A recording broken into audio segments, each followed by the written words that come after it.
Let's sit here. I'll stand here.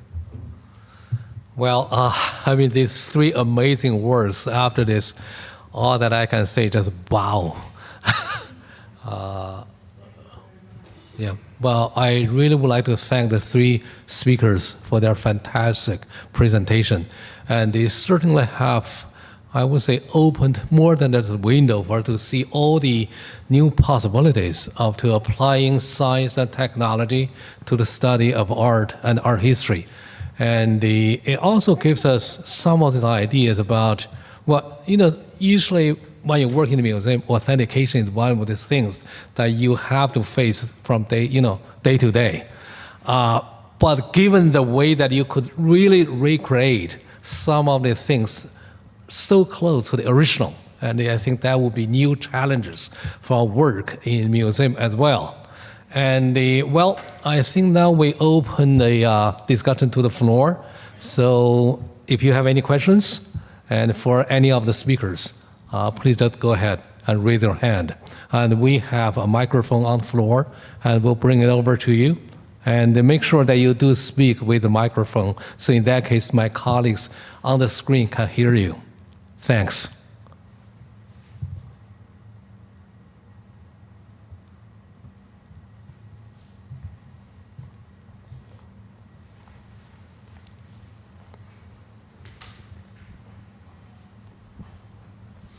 Can you hear me? You guys have audio? Yeah. Okay. I'd love to just start off and ask Professor Jia if he could talk a little bit about why the restoration of the Empress Procession is important to him personally.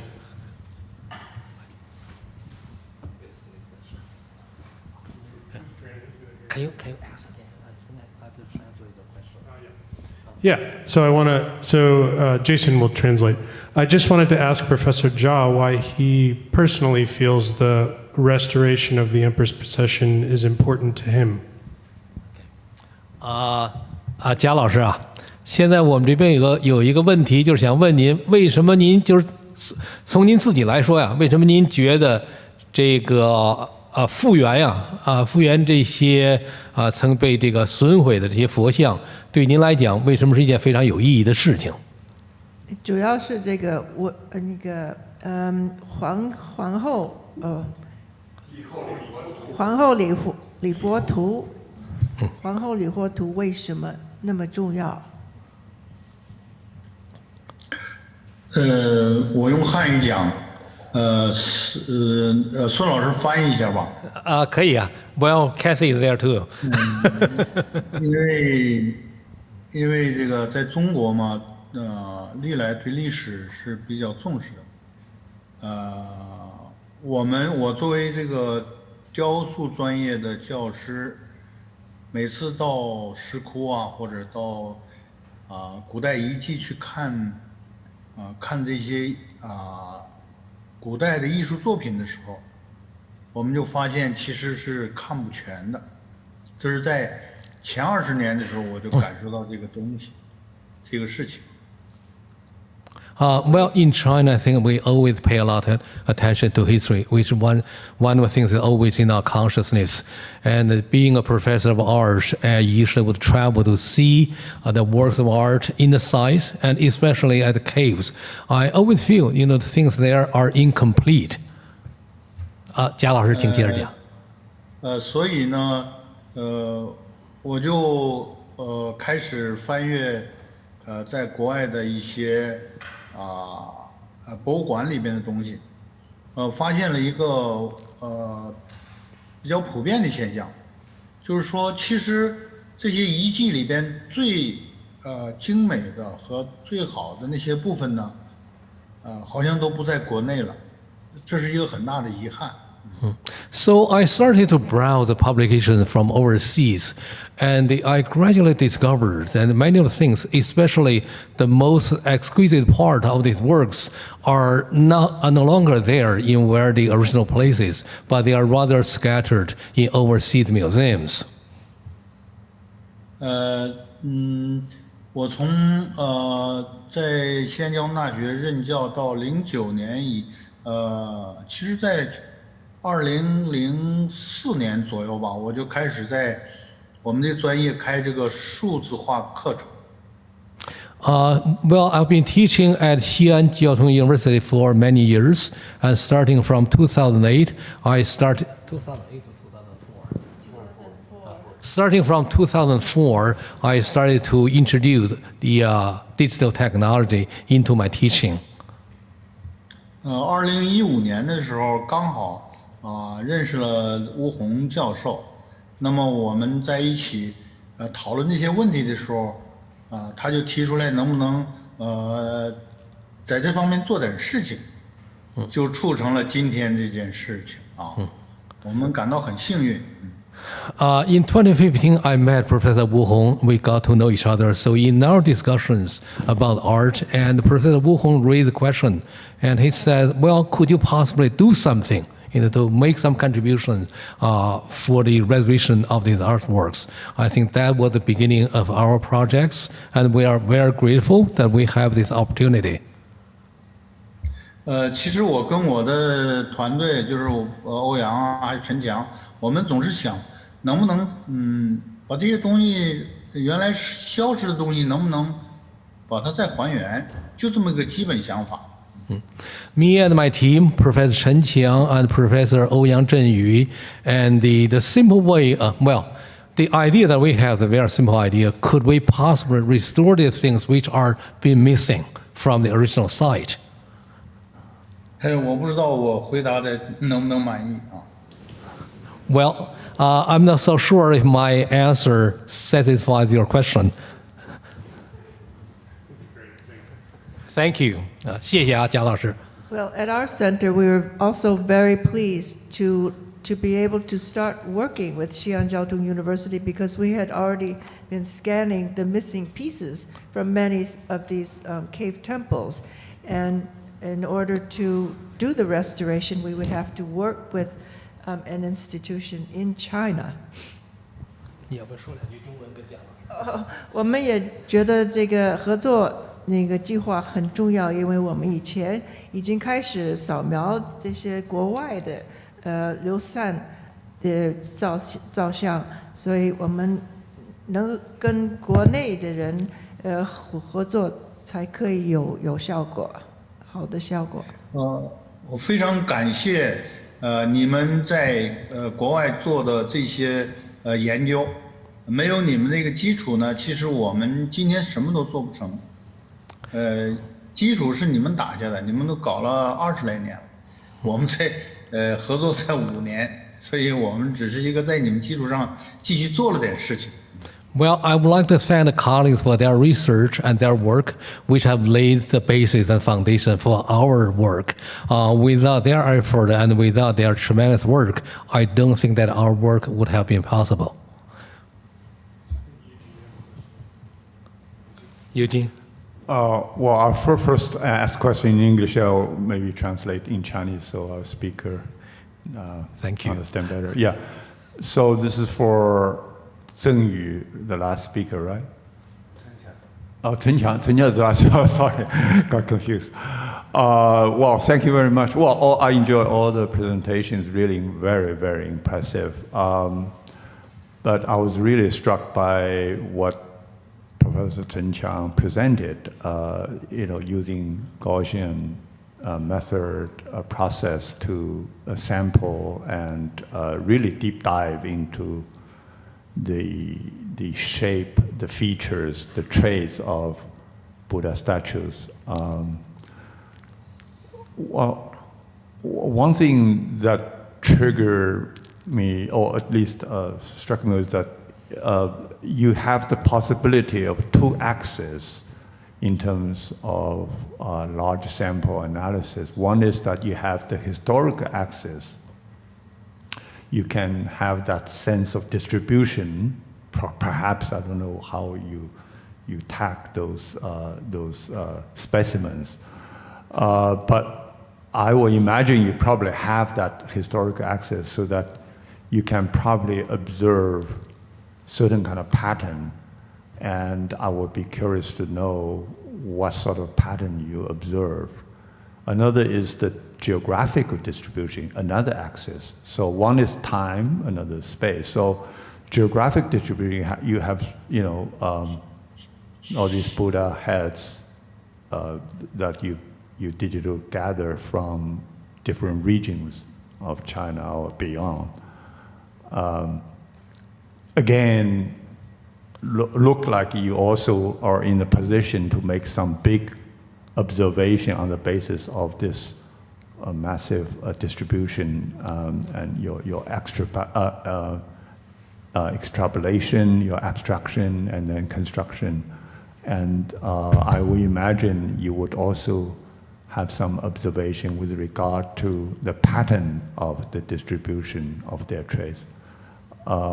你还听懂了是吧？用不着我翻了吧？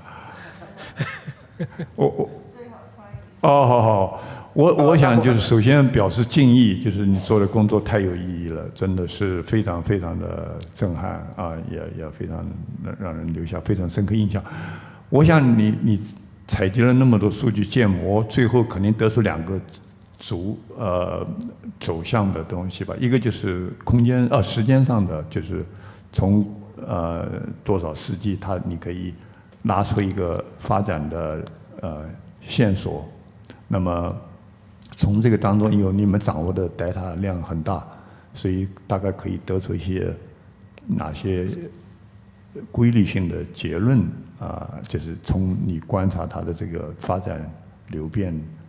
第二就是它的这个地理分布上，它也会，这是第二个大的走线，就是地理分布上，你们也做了大量这种采样研究，最后抽取它的特征的嘛。那么在这个上又有什么你的观察？就是根据这么大批量的这种分析，我觉得这个非常有意思，所以很想听听，就是最后你得出一个什么结论，就是观察它的各种时间和地理上分布的这个有一个什么特征，或者有一些什么新的结论好，谢谢。Okay. All right. Thank you for your question. This is interesting, or this is a very important question about how we use the features we extracted from the data set, or can we observe some patterns from this data set? Of course, from this presentation, this is a very preliminary study. For the question you said that, did I have found some patterns in time or region? This is the next research direction I want to continue to finish. But now I want to say that from the present data set, we found that actually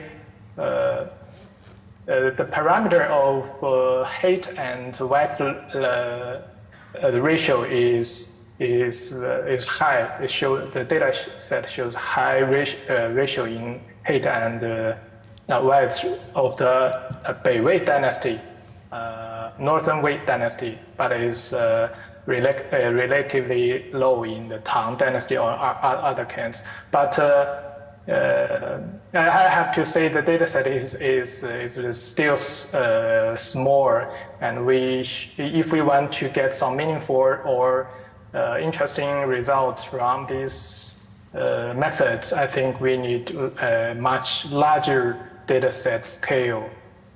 So the further research direction, I will separate them into two directions. The one, of course, we need to extend or add some more, as much as possible, the data set into our into this algorithm or into this data set.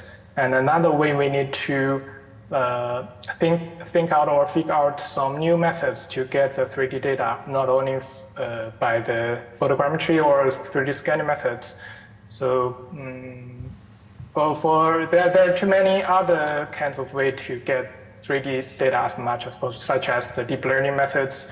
I was trying to use the deep learning convolution layers to reconstruct 3D models from photographs. As we all know, images are much more than 3D models, or is much easier to collect images than 3D models. So from the level of the deep learning development state, I think it is possible to extract the meaningful or helpful data from the image data set. So I think the data set is very important for this research, and actually this research just provides some method or basic concepts for how can we use our data set when we have more data set or have more shape from the cultural heritage. What can we do more, or do something new from just only one, or just only in some specialized research programs. So, I don't know. I have answered your question. Yes, thank you. Well, from my understanding, this is technology related to facial recognition, and that's very widespread now in China, as I know from living there. When you go into the university, they just scan your face and then you can get in. And so with a big enough database, it seems that you will have facial recognition of Buddhist sculptures so that they can be dated, that you will know whether perhaps it is a fake sculpture. So it could be very useful in various ways, as well as recognizing, as well as restoration, as you show. Yes, for recognizing the application, recognizing, you mean? Recognizing the date of a sculpture, because when you study sculpture and you look at something you don't know, then it can tell you when it was made, where it came from. I think at least this model can tell you the most similar one in our data set. What is the most similar Buddha in our data set? And perhaps we have some known labels or known knowledges about the data collected in our data set. If you have some unknown data or some new excavated data, maybe you can compare it using our model, and you will get something new or something similar with comparing with our known data. Yeah. I think it is a convenient or fast way to search or to compare the known data. Yeah. It's certainly a very promising way of work. It reminds me one of my senior colleagues, I think that was way back in history. Once he said, you always argue about authenticity, and this is authentic or that's not authentic, it's a fake. He said, well, now given all the technology or the way that you can collecting all the data, you can set up a database. All that you have to do is just take your stuff and then compare, in the database. We can tell it in 5 seconds if it's right or not. But that was way before the computer technology. But now I do see that possibility. It may not be 100% correct, but it does give us a lot of assistance, a lot of help. It's not just by something that you just compare with your eye. Now you have this database. It has collected, I would say, a tremendous amount of data, and that gives you all the way to compare. It's a very promising. It certainly shows all the promise in the future. Yeah, any more questions?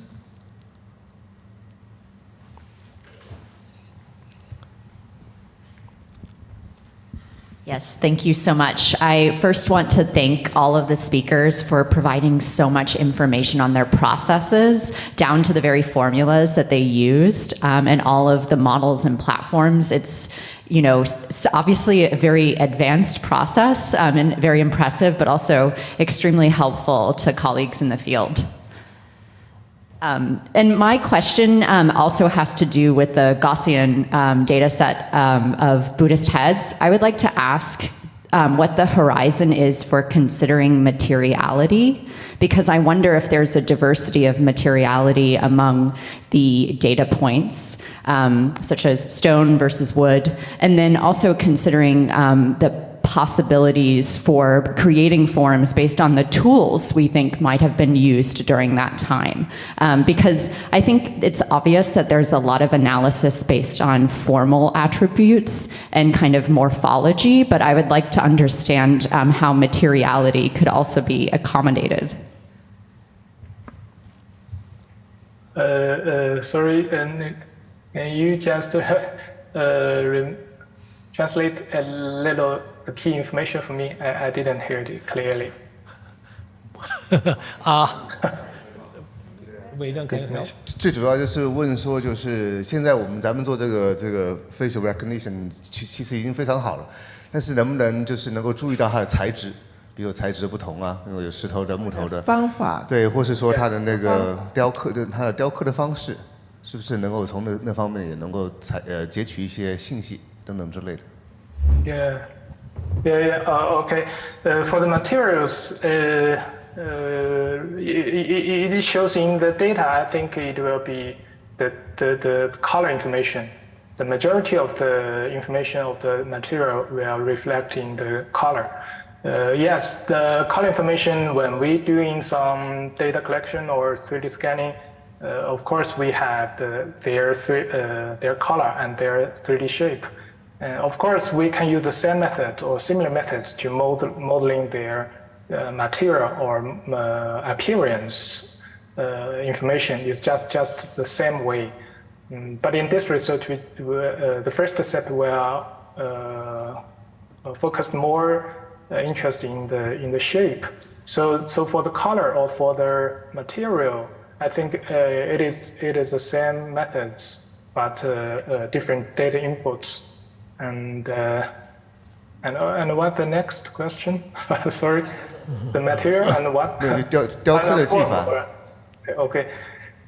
So I think the skills or the form of sculpture, I think it have a close relationship with the shape.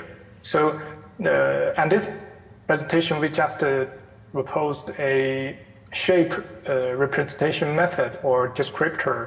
But is this kind of descriptor equal to the aesthetic form or the plastic form? I think it is an interesting question because I think it is different with aesthetic modeling way or modeling style and the purely geometric or purely mathematic descriptor. So I think in further research, I will introduce some machine learning or deep learning or self-supervised machine learning into this work because we need to add some new information from the well-studied historic or aesthetic theory or art history here information into this data set. As we know, artworks not just a vector or not just a vector in mathematics. So we need to get more or blend more information together, and then I think we will find something new or find something funny or to explain the artworks. Yeah.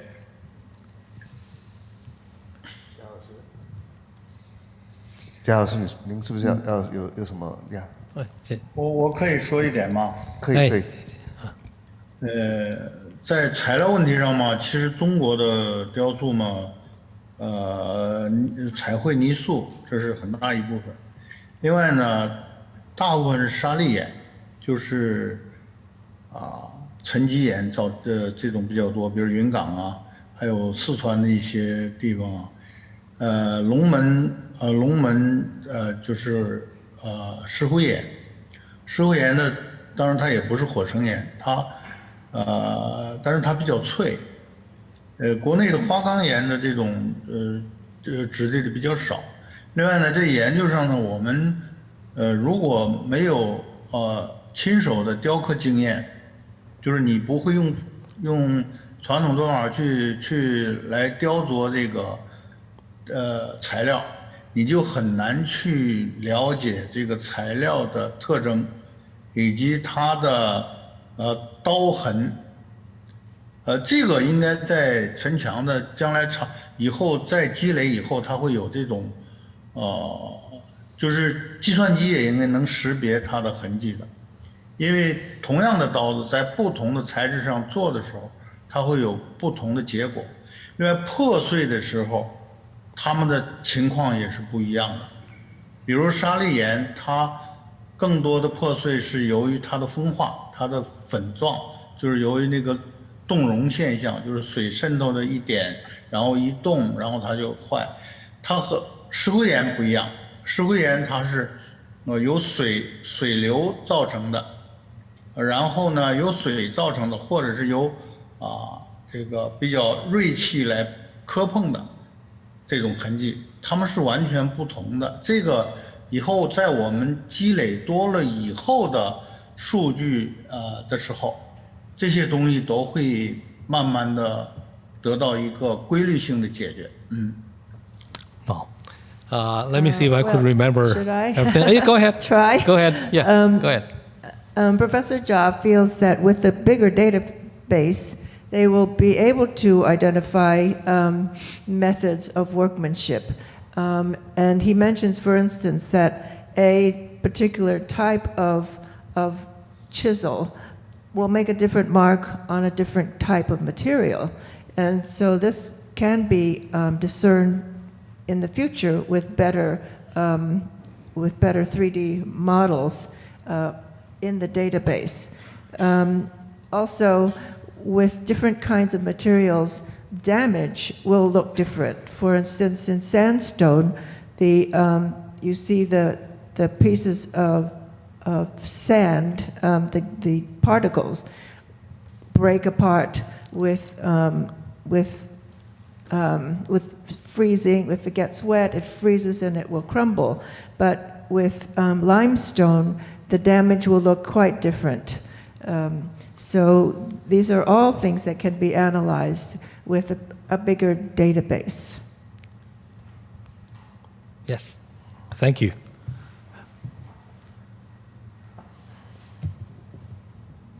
We can have one more question. Any more questions? Oh, I can. Yeah? Do you Wait, mind if I can- okay. Yeah. So, I actually have one question. You know, we work with the Xi'an Jiaotong Daxue, Xi'an Jiaotong University team for about 4 or 5 years already. So I know, you know, it's part of our project. So I know this project pretty well. But a lot of times we're talking about, you know, restoration, how we will be able to restore it accurately. You know, for Chen Qiang's recognition system, we try to use the computational the technology to restore it to an extent we don't, you know, we don't really intervene. We don't. So it's an objective, right? But but a lot of times, for example, you know, our the Relief project is actually a combination of technology. We use the scanning, we use out of comparison with the photos and all that. But at the end, if you I don't know if you see, you know, saw the little thing in the presentation. After we have the model, we put kind of a made, we print it, you know, into a real thing, and then Professor Jia will sculpt it, try to really try to make the style correct. So it's not only just the form correct through the scanning, through research, but also at the end, it's actually the sculptural style that couldn't be replicated through the technology. So eventually, we still need to have someone to do it. And then so I just wonder, you know, for Ouyang or Professor Jia, if you have anything to really share with us about how we will be able to justify, you know, at the end our restoration. Digital restoration is actually more accurate than anything else we have seen before. So because, you know, this is not just about technology. It's also about how an understanding of the historical style. And we can do it, like honestly, as our historian, I just can't do that. We still need to rely on sculpture to do it. So I think, this entire process is quite complicated, but at the same time, there's a certain degree of uncertainty to me. So I just wonder how they think about this. 所以我的问题就是，其实这个东西咱们也讨论过很多次。就那个欧阳或者嘉老师，就咱们在做这个复原的时候，除了扫描，我们把它都用了很多方式，那个欧阳也介绍得非常清楚。但到最后，我们还是需要把它打印出来，然后由贾老师来亲手重新的再把它再塑过一次。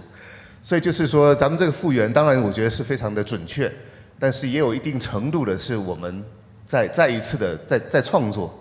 所以就不知道就是贾老师您的想法，或者是欧阳您有没有什么样的看法？就对我们最后的这个呈现，怎么样在能够什么样的程度上能够就是能够达到那个历史的那个准确度？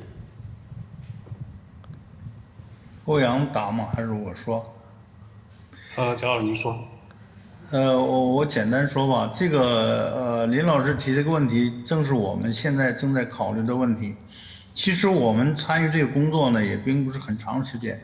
我们对这个最后要达到什么情况，因为我们原来是做雕塑的，不是学术研究的学者，所以我们进入这个研究领域以后呢，我们开始有很多不适应。我们一般用眼睛来测量它，用眼睛来感觉它，就是我们说这个感觉啊，它是直觉的，一眼看上去它就是或者不是，而不是说我用好多数据去证明的。我们从来不这么做，觉得这样做好像有点太数学了，这样一种感觉。反正我们是这样想的，就是我们尽我们的努力，把它做到尽量接近原作。这是一个想法。第二个想法呢，就是说，第二个要说明的就是说，其实每一件东西它的还原的过程都是需要我们去重新设计它的路径的。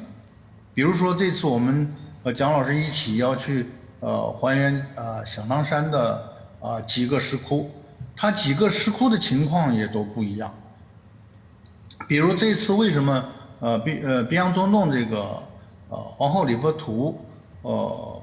我们是用提取纳尔逊博物馆的碎块的这种表面的3D 信息之后，把它还原到经过我们的手去复制的一块骨架上，就是它其实我们做的那个石刻门当时。还原的时候，它是先拼的碎石，而我们相反，我们是先做它的骨架，然后再拼它的表面。石刻门当时是先拼它的碎块的组合，然后再补它的其他部分。因为什么呢？因为我们缺一项，就是刚才欧阳说的，有5个要素。我们缺了一个完整构架的要素，所以我们要用我们的眼睛通过照片，通过我们在残壁上的位置的还原，这些比较可信的有信息源的这些信息来补这个。可是以后我们在响堂山的时候，可能这些都用不上了，而是另外一种办法。So very briefly, I think the Professor Jia actually made a pretty elaborate answer about this. So first, the one idea is that different thing. For example, the relief in our presentation is one type of sculpture. So the next project we're gonna work on the Xiangtangshan Cave project, which has a more three-dimensional sculpture. So in order to restore that, you have to redesign another different kind of path or different kind of method to do it. But the ultimate goal is that we want to restore any kind of the Buddhist art or sculpture as close as to its original form as possible. So that's kind of the goal. But thus far, we still are not able to do it only by technology. So, and as a sculptor himself, oftentimes before this technology, if they want to restore something, they just use their eyes. They don't really use any technological device to assist them. But so right now they try to adapt to the new method, but at the same time, the technology can only carry us to so far. So they still feel, the certain kind of the intervention still is necessary. So the technology the method Chen Qiang is developing, hopefully a few years down the road, we will be able to begin to reduce or begin to see the possibility of using technology to make up most of the restoration. So.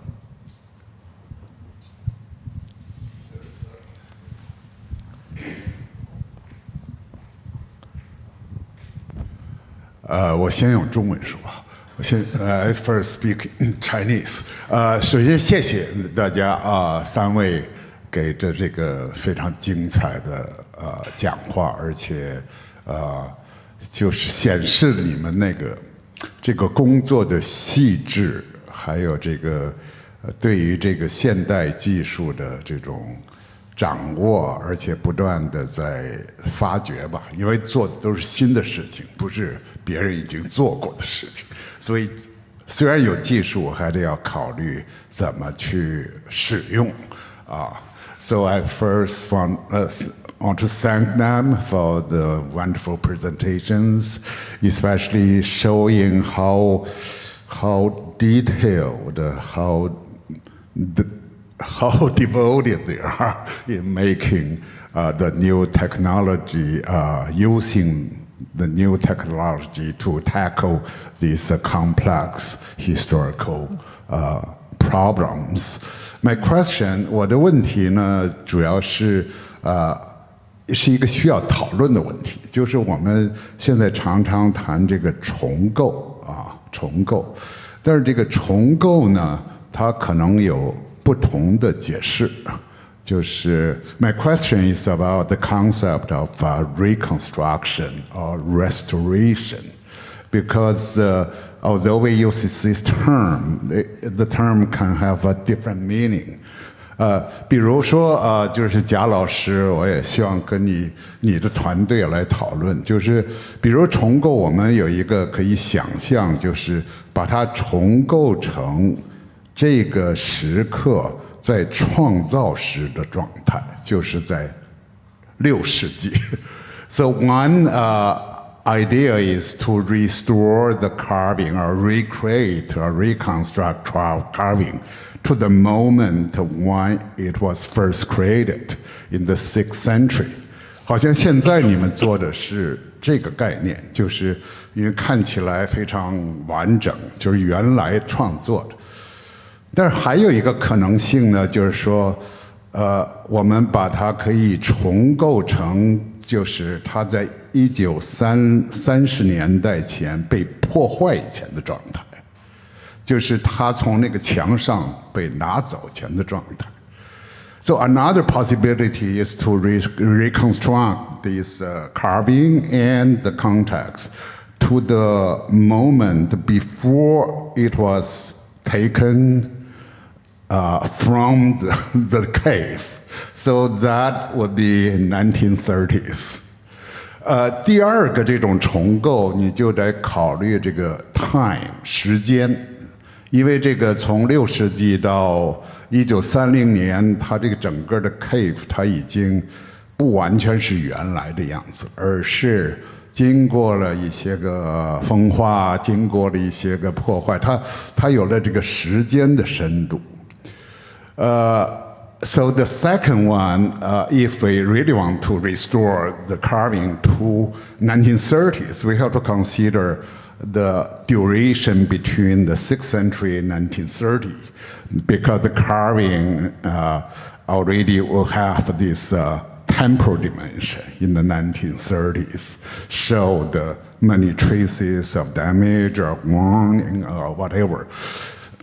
我问这个为什么呢？就是将来我们就要想象，就是把这个重构的东西和现存的石窟拼接的时候，可能就是这个第二个重构就比较重要，因为我们拿一个新的都创造了一个这种重构到6世纪，这好像一个新的时刻，再放回去可能就不太容易放不回去。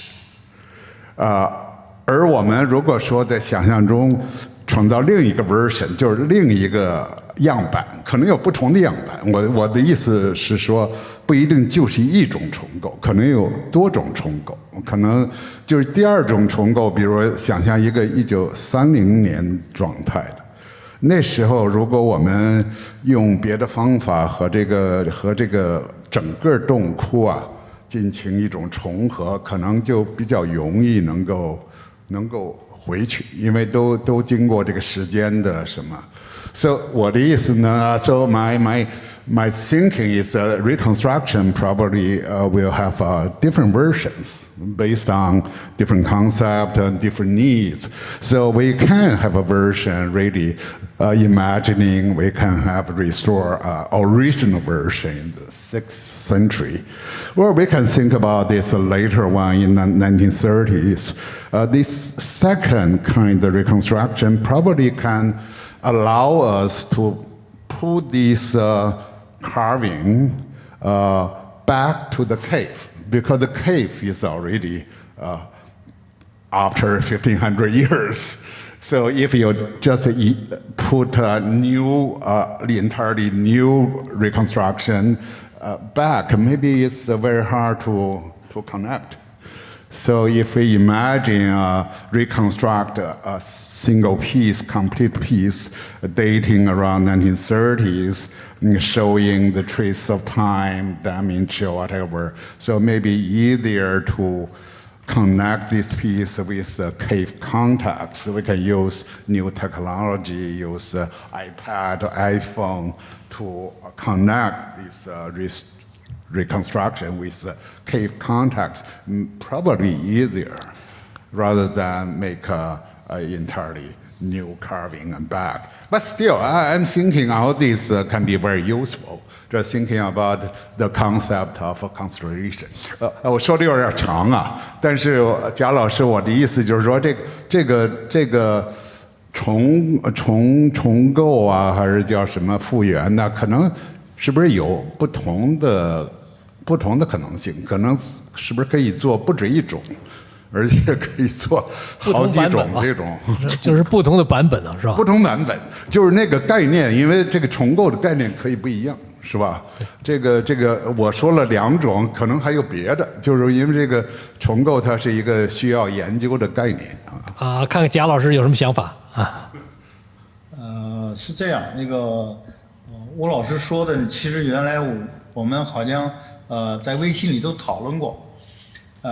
其实我作为一个非学者，其实对这些东西概念不是很深，但是经过这段时间实践和吴老师接触啊，和这个林老师、蒋老师这个讨论这些问题的时候，其实我们是有一点体会的。我就拿那个昭陵六骏为例，其实作为我们艺术家，就是作为我的眼睛，就我本人的眼睛，我是很喜欢它破碎了没有做修复的时候一个完整的拼接的那个构图。也就是说，1930年那个是1914年那个状态，或者1918年在那个在宾大展出的那个一开始的状态。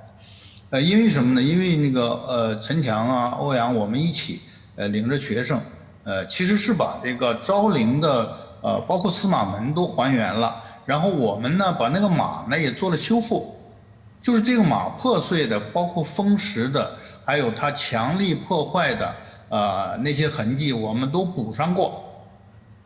那个是原始的，甚至吴老师也提过说，那有没有颜色啊？原来我们也在想，是不是当时可能会有颜色。那么这种情况就属于最初的它唐太宗要的样子，对吧？那么实际上我们现在见到的是19世纪20世纪以后的这种状态，特别是碑林有一个它经过修补的，我是很不愿意看，我倒觉得宾大那个陈列方式比较合适。那个碧阳中洞这个呢，肯定是要有一个版本。其实我们做这个还原这版本吧，不是它30年左右它的样子，其实是它好像更完整了一些。这个呢，将来我们肯定要做，一定要做的。其实还有个想法，版本不仅有这个吴老师说，原始版本，还有这个经过历史这个沧桑的版本，其实还有一个可供个现代年轻人来做他们的现代艺术的一个变体的一个版本，这样就把这个东西能够延续下去。我其实我就觉得我们比如说欧阳或者陈强用这个显示技术能不能做一些特殊效果，让它变成一个像那个汪教授做的，就是哈佛大学汪教授做的那些东西，它就变成了一种现代人很喜欢的状态。这我觉得也是个很好的事儿。我不知道我这种想法是不是和学术已经离开了，好像是。Let me just give you a brief translation. And the Professor Jia said that, well, we did have discussions with Professor Wu Hong in our WeChat communications. And this is the same question that we both are concerned about. And certainly, there are many different ways to restore these sculptures. And whether it's the 6th century AD version, or is the way it should be looked in the 1930s. And for me, I personally really like the one, especially if you think about the 6 horses of the Tang Taizong Emperor of the Tang Dynasty. I like that original state which was preserved in the Philadelphia Museum, in the Penn Museum. And even though it is broken, it suffered from historical damages and even some of the human damages. But I think that's the way it should look. On the other hand, sometimes when I see a complete restoration without any damage, without any frictions, they don't look right to me. On the other hand, there's maybe another way of doing it. We could use this as models to generate new versions.